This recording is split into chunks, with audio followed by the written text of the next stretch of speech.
नमस्कार, आप देख रहे हैं एनबीटी राजस्थान और मैं हूं आपके साथ कृतिका चावला। राजस्थान में लोकसभा चुनाव के चलते कांग्रेस और बीजेपी के बीच जमकर जोर आजमाइश हुई।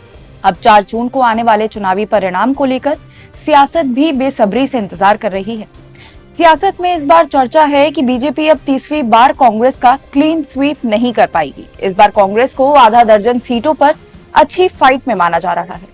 इधर अब परिणाम के दिनांक नजदीक आने के साथ ही सियासी पारे में उबाल आता जा रहा है। चर्चा है कि बीजेपी के मिशन 25 को खटाई में देखकर कयास लगाए जा रहे हैं कि चुनावी परिणाम सामने आने के बाद बीजेपी के कुछ नेताओं पर गाज गिर सकती है। राजस्थान में बीजेपी ने लोकसभा चुनाव को मिशन 25 के लेकर लक्ष्य तय किया है, लेकिन इस बार चुनावी समीकरणों को देखकर चर्चा है कि शायद बीजेपी अपना ये मिशन पूरा नहीं कर पाएगी। इसको लेकर सवालिया निशान उठ रहे हैं।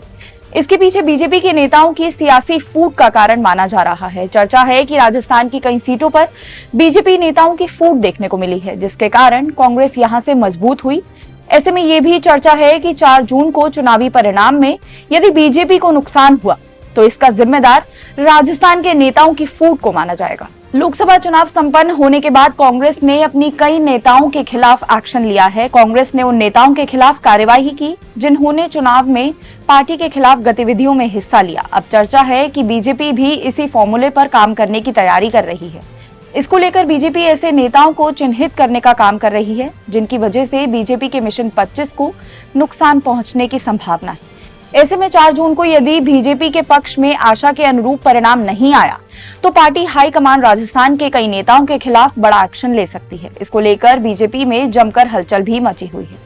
राजनीतिक गलियारों में चर्चा चल रही है कि इस बार लोकसभा चुनाव में कांग्रेस ने बीजेपी को आधा दर्जन लोकसभा सीटों पर कड़ी टक्कर दी है। यहाँ की चुनावी समीकरणों के कारण बीजेपी भी आशंकित है। इनमें राजस्थान की दौसा, भरतपुर, धौलपुर, करौली, चूरू, झुंझुनू, टोंक, सवाई माधोपुर, जोधपुर समेत सीटों पर कांग्रेस को अच्छी फाइट में माना जा रहा है। उसके चलते इन सीटों के चुनाव परिणाम को लेकर भी लोग इंतजार कर रहे हैं।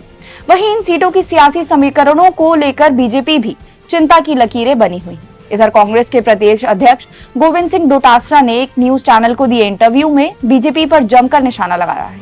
उन्होंने कहा कि बीजेपी का मिशन 25 राजस्थान में फुस हो चुका है।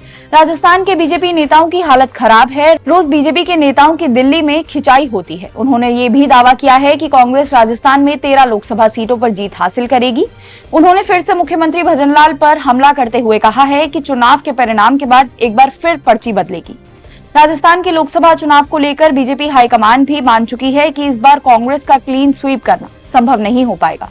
इसकी पुष्टि केंद्रीय गृह मंत्री और बीजेपी के सबसे बड़े रणनीतिकार अमित शाह ने भी अपने बयान से कर दी है। बीते दिनों दिल्ली में एक न्यूज चैनल को दिए इंटरव्यू में उन्होंने संकेत दे दिए हैं कि इस बार बीजेपी की कुछ सीटें कम हो सकती हैं। उन्होंने 25 लोकसभा सीटों में से बीजेपी की 1-2 सीटें कम बताई हैं। अमित शाह ने ये बयान के बाद जहां कांग्रेस का आत्मविश्वास 2 गुना हो गया था, वहीं राजस्थान की बीजेपी में खलबली मच गई है।